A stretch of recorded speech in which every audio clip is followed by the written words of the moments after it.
मैं हूं अंकित अवस्थी। भारत को 15वें उपराष्ट्रपति मिल चुके हैं। नाम है इनका सीपी राधाकृष्णन। आप उनको तस्वीरों में देख सकते हैं।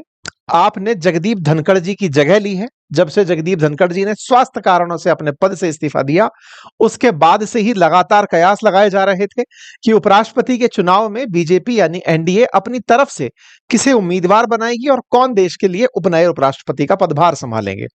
इलेक्शन होते हैं, एक तरफ से रेड्डी साहब और एक तरफ से राधाकृष्णन जी, दोनों आपस में एक दूसरे के आमने सामने होते हैं। परिणाम आपके सामने है। इलेक्शन के रिजल्ट आ चुके हैं। सीपी राधाकृष्णन जी देश के 15वें उपराष्ट्रपति के पद पर बैठेंगे। देश के अंदर जब हम संसद की बात करते हैं तो संसद में राष्ट्रपति, लोकसभा और राज्यसभा, ये तीन उसके अंग होते हैं। लोकसभा को टीचर की तरह चलाने वाला व्यक्ति लोकसभा का स्पीकर होता है। ऐसे ही राज्यसभा का जो टीचर है, क्लास टीचर है, उसे स्पीकर ना बोलकर चेयरमैन बोला जाता है। इस चेयरमैन पद पर बैठा व्यक्ति देश का उपराष्ट्रपति होता है। चैनल पर नए हैं तो चैनल को सब्सक्राइब कर लें, बाकी अपनी राय कमेंट बॉक्स में खुलकर रखें। गुजारिश बस यही रहेगी कि आप जितना संभव हो अपने साथियों के साथ इस सेशन को साझा करें। इतनी एनर्जी आपके साथ खर्च करते हैं, उसके रिवार्ड में ना तो कोई लाइक मिलता है, ना शेयर मिलता है, ना सब्सक्राइब मिलता है। मोटिवेशन अगर किल कर दोगे बॉस, तो फिर यार इतनी मेहनत करने का मन नहीं करेगा। मर्जी आपकी है। चलिए, अर्थात ये चेयरमैन नाम का व्यक्ति अगर सदन ना चल रहा हो तो राष्ट्रपति के कार्य को भी संभाल सकता है। अगर राष्ट्रपति ना हो, अर्थात राष्ट्रपति को अगर इस्तीफा देना हो तो वो उपराष्ट्रपति को देकर जा सकता है। अपने पद को वो ड्यूटी निभाने के लिए उपराष्ट्रपति को सौंप कर जा सकता है। तो चेयरमैन यानी कि क्लास टीचर ऑफ राज्यसभा बनता है राष्ट्रपति के लिए एक आवश्यक व्यक्ति। इस तरह से चेयरमैन और उपराष्ट्रपति का कनेक्शन बनकर आता है। आगे बढ़ते हैं। देश को नए उपराष्ट्रपति मिल चुके हैं।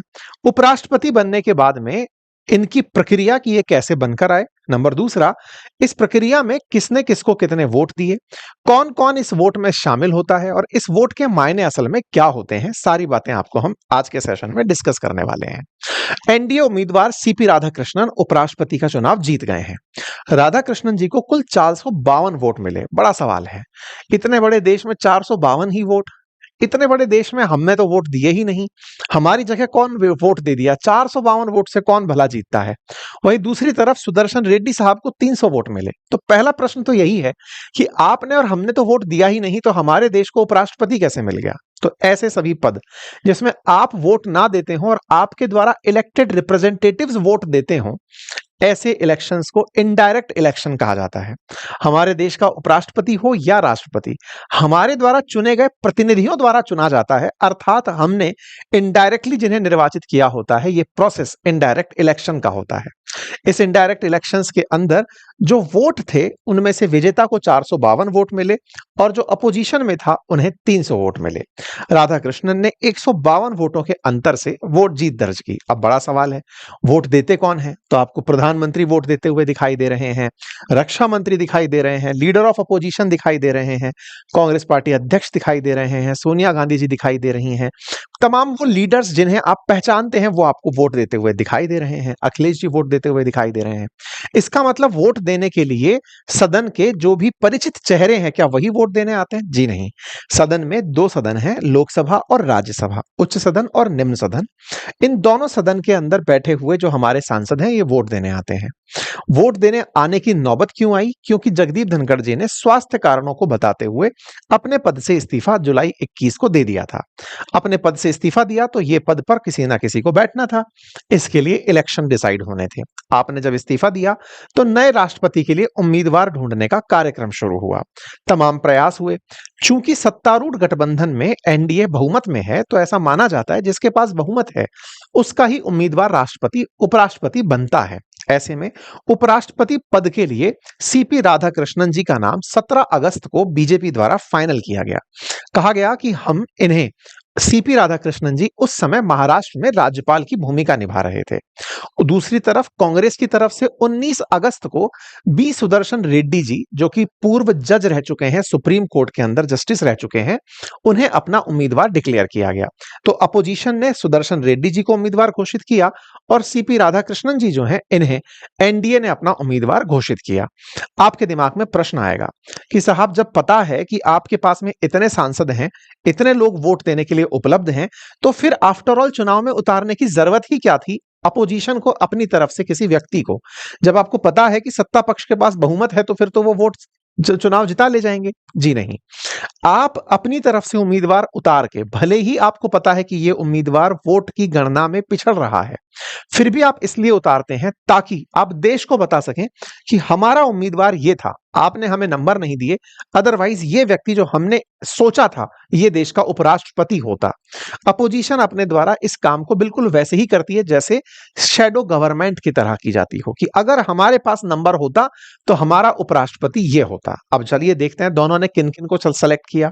सीपी राधाकृष्णन जी एनडीए की तरफ से उम्मीदवार बने। आप भाजपा राजनीति में तमिलनाडु से राज्य से सक्रिय रहे हैं, आप तमिलनाडु में सचिव रह चुके हैं।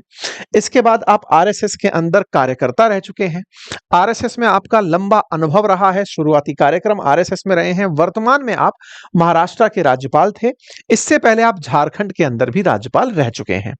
इसी तरह से जब बात की जाए अपोजिशन की तरफ से उतारे गए उम्मीदवार जस्टिस बी सुदर्शन रेड्डी की, आप आंध्र प्रदेश से बिलोंग करते हैं, आप आंध्र प्रदेश में एडवोकेट जनरल रह चुके हैं, हाईकोर्ट के न्यायाधीश रह चुके हैं, गुवाहाटी हाईकोर्ट में मुख्य न्यायाधीश रह चुके हैं और सुप्रीम कोर्ट में आप न्यायाधीश रह चुके हैं। 2011 तक आप जस्टिस रहे। इसका मतलब यह हुआ कि एक तरफ उम्मीदवार में पार्टी ने आरएसएस के कार्यकर्ता को चुना और दूसरी तरफ अपोजिशन ने एक जस्टिस को उपराष्ट्रपति का उम्मीदवार चुना। भले ही वोट की गणित यह कहती हो कि आप चुनाव नहीं जीत रहे हैं, फिर भी अपोजिशन ये बताने के लिए कि अगर हमारे पास नंबर होता है, यह बात बहुत इंपॉर्टेंट है और आपको जानने की आवश्यकता है। इसी के साथ साथ आपने ये जानकारी प्राप्त की और उपराष्ट्रपति के चुनाव की फिर प्रक्रिया भी अब आप जान लीजिए। दोनों तरफ से उम्मीदवार डिक्लेयर होते हैं, अधिसूचना आती है, बताया जाता है कि नामांकन कब तक आप कर पाएंगे। इसके बाद में नाम वापस लेने की तिथि अनाउंस होती है, चुनाव की तारीख तय होती है, मतदान का समय तय होता है और मतगणना भी 9 सितंबर यानी आज के दिन कर दी जाती है। कांग्रेस ने अपनी तरफ से सबको बुलाकर बताया कि हम किसको वोट देने जा रहे हैं। प्रधानमंत्री मोदी जी ने भी अपनी तरफ से सभी पार्टियों से समर्थन मांगा। दोनों इलेक्शन के अंदर उतरते हैं। इलेक्शन के सामने अब वोट की बात आती है। वोट में संसद के दोनों सदन वोट देने वाले थे।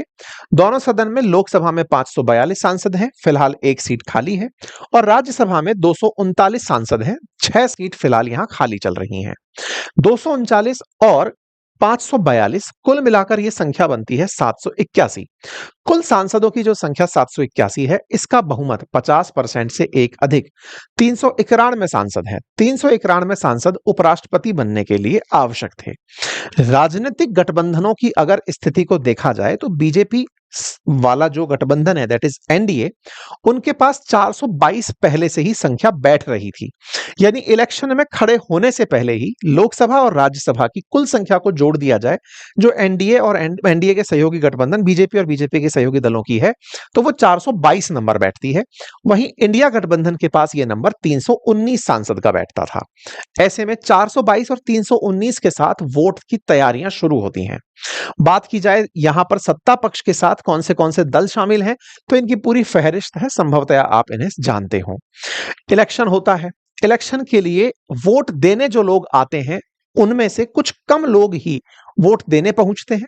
कुछ सांसद वोट देने से इनकार कर देते हैं, कुछ के वोट गलत हो जाते हैं। वोट के लिए बहुमत की संख्या 384 निकल कर आती है। एनडीए उम्मीदवार को 452 वोट मिल जाते हैं। मैंने थोड़ी देर पहले आपको 422 का नंबर बताया था, 422 की जगह 452 मत पा जाते हैं सीपी राधाकृष्णन। बहुमत से 68 अधिक और खुद की उम्मीद से 30 अधिक, अर्थात जहां अपोजिशन 319 सांसदों की संख्या सोचकर चल रहा था, अपोजिशन 319 की जगह 300 सांसद ही पाता है, और वहीं जो 422 सोचकर चल रहा था वो 452 सांसद पा जाता है। बस इस गणित में क्रॉस वोटिंग की बात निकल कर आ जाती है, अर्थात अपोजिशन को जो लोग वोट दे रहे थे उन्होंने सत्ता पक्ष को वोट दे दिया, अर्थात वोट में क्रॉस वोटिंग हो गई। एनडीए ने 2/3 बहुमत हासिल कर लिया, लगभग 2/3 बहुमत हासिल कर लिया, क्योंकि 14 सांसदों ने जो अपोजिशन के थे उन्होंने भी एनडीए के उम्मीदवार को अपनी तरफ से वोट दे दिया। वोटों के लिए, जीत के लिए आवश्यक 392 सीटें थी।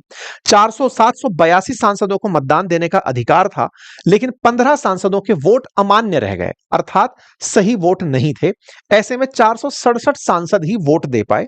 इन 467 में से राज्यसभा के अंदर बीआरएस और बीजेडी के जो 7 सांसद हैं, इन्होंने वोट देने से ही इनकार कर दिया था। और जो वाईएसआर कांग्रेस है, उसने अपने 11 सांसदों को उम्मीदवार एनडीए के लिए, जो एनडीए उम्मीदवार हैं, उन्हें वोट देने के लिए बोल दिया।